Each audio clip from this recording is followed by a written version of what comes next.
your boy Wolfie here, man. Back in the building, man. Hope you guys are well. Hope you guys are safe, staying at home, your family staying at home, and you're all keeping yourselves protected from whatever's going on outside in this crazy world. By the title, you're probably here expecting some news, some rumors in regards to all the games potentially coming out at the end of the year. I ain't got that. I ain't got no article in front of me. I ain't got no news. I ain't got no notes. I ain't got no script. I've got my brain and my mouth, and I'm just going to talk and raise some questions and just discuss what I think should happen moving forward into the months ahead. Now, I know we're only in April, and we really don't get any sort of news or trailers or anything from EA until E3. Funnily enough, E3 is cancelled this year, so there is no E3. There have been talks about E3 doing online press conferences for, Xbox, Microsoft, and Nintendo and Ubisoft and all those other gaming franchises and publishers and developers, but as of right now, I don't know if that's happening, but E3 as a whole is cancelled. It's not on. So how are we going to get these trailers and the hype and just more information about the game? Well, of course, EA can do an online press conference if they want to, but chances of that happening are very, very slim. And the reason why I'm talking about this is because the longer things are delayed in terms of the football season, because if you're living under a rock, which you shouldn't be because you shouldn't be outside, but if you are living under a rock, then you'll know that the football season is cancelled. In fact, all sports around the world are cancelled. They're all postponed. There is no set date yet. There is no specific date for anything to return. They have to wait for the government to give the go-ahead. So when we can resume to normal activities, I'm sure that all the sports around the world will resume to normal activities. But until then, they can't do anything. So I've seen May, which is next month. I doubt it. I've seen June, which is in 2 months, possibly. But we don't know. If they delay it more, the football season might not start. If they want to, continue the football season, it may not start until August, for all we know. If that is the case, the longer the season is delayed, the more questions have to be raised on EA, Konami, and FM in regards to what's going on. Because you have to remember that, of course, for most, this is just a game to chill out and play, and it's a game that everyone loves, including especially FIFA and FM. But it's also some career. It's a career for some. That's how I was meant to word it. It's a career for some. This is how some people make their money, and they kind of need to know what's going on so they can at least plan ahead.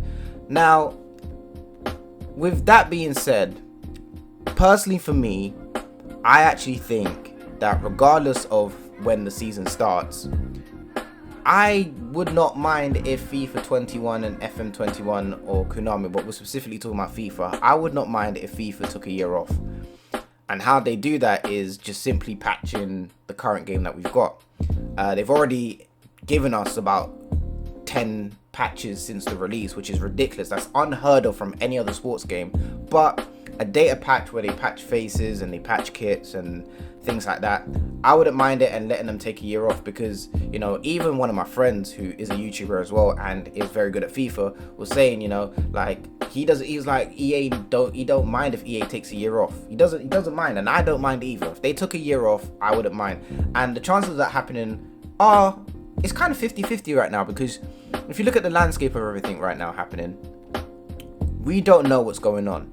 And like I said, if the season starts in June or even early July, the season's then not going to end until end of August, early September or mid-September. FIFA usually launches at the end of September, which means that if this was the case, and if they were going to go with their scheduled releases and they were going to go with their scheduled plan, that there is a chance that the game is going to be released broken, because there is no way that you get all the information that you need prior to the end of the season. Like, the end of the season's done, cups, everything's happened and all that good stuff. Then you've got to do all the player ratings, because they cannot base FIFA 21 off of half a season. You can't do it. It's not fair. I don't care what you say. It's not fair to certain players who may have turned their season around and ended up having a pretty decent season. You can't base ratings off half a season. So they've got to get the ratings right. Of course, they've got to get all the kits done. And some kits don't get, announced or even authorized by clubs until just before the end of the season. So they've got to get all the kits done, new player models and face scans, which they can do throughout the year, which is not a problem for them, but updated player faces would be nice, so they've got to do that. Then it's the addition of any new stadiums for promoted teams.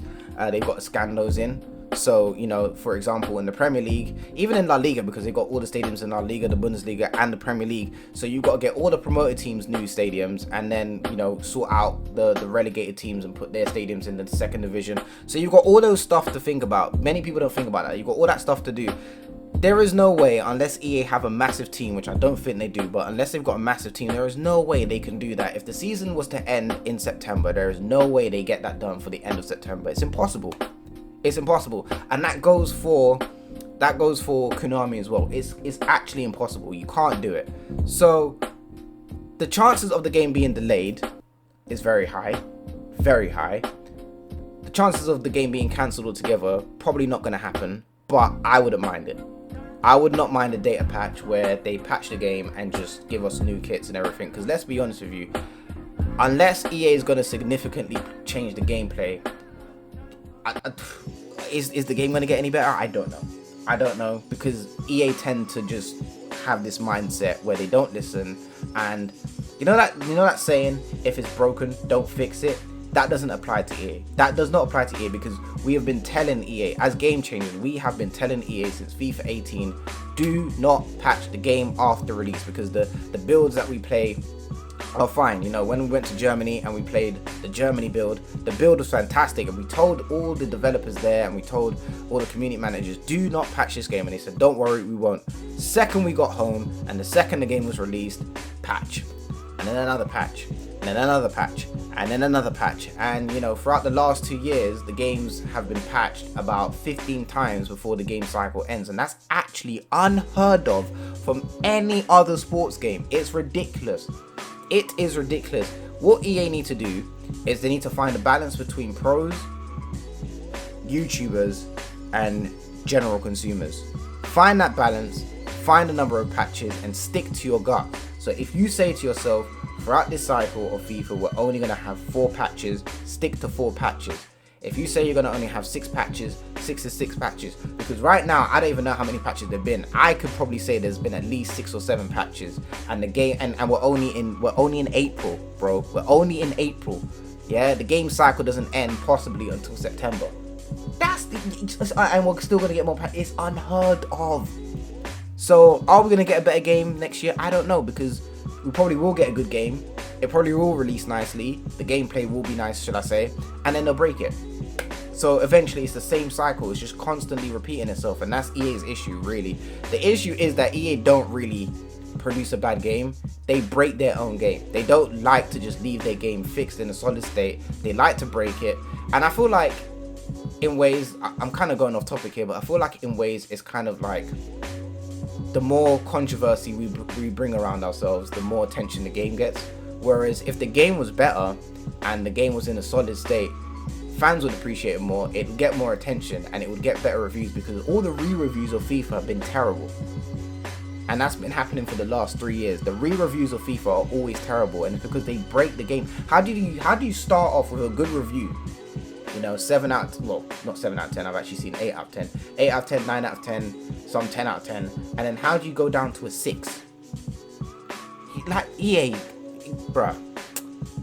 Anyway, I just wanted to talk about it. There is no news on what's happening with FIFA 21. There is no news on FM 21. We don't hear about that anyway until around August, September anyway. So that's kind of up in the air. Konami have been very silent, but with everything going on, I feel like it would be beneficial for gaming, like publishers and developers, to come out and say, right, because of what's going on, we're going to cancel. Because of what's going on, we're going to suspend. Because of what's going on, it's not going to affect what we do, but it might affect, you know, deliveries or dispatching or things like that when it comes down to the game. Square Enix did it with Final Fantasy. We've seen the delay, or possibly until next year, we've seen the delay of Last of Us 2. You know, even Final Fantasy, they came out and said, you know, we're going to have to dispatch the game earlier, and some of you may get it earlier because of what's going on with the virus. I just think things like that need to be more transparent. So then we as consumers know what's going on. And again, if it's careers for some, they can plan ahead. If they need to switch games, then they can do that in ahead of time. If they need to plan content or even sort out their lives and maybe get a second job, they can do that. But I feel like, especially EA as such they're quite introverted with what they do. It'd be nice to just get some, transparency and let us know what's going on and things like that. But let me know in your thoughts in the comment section down below. Sorry. Would you like the game to be suspended until the following year? So FIFA 21 actually releases in 2021, or would you not mind it just being released in a broken state, potentially around like October, December, November, December time, one of them 3 months? What would you see? It's kind of hard to because either way it probably get delayed. But yeah, let me just let me know. Let me know your thoughts. Let me know everything in the comment section down below, and we'll talk there. I'm interested to see people's thoughts. Like I said, for me, I would not mind if EA skipped a year and we just had a data patch. But I know for some that's kind of tough because the game is trash. Yes, the game is trash, but then you have to ask yourself, is FIFA 21 going to be any better? Because they release a good game, it's in a solid state, and then they break it anyway. So yeah. But anyway, I'm out here. Thank you very much for listening. Take care of yourselves.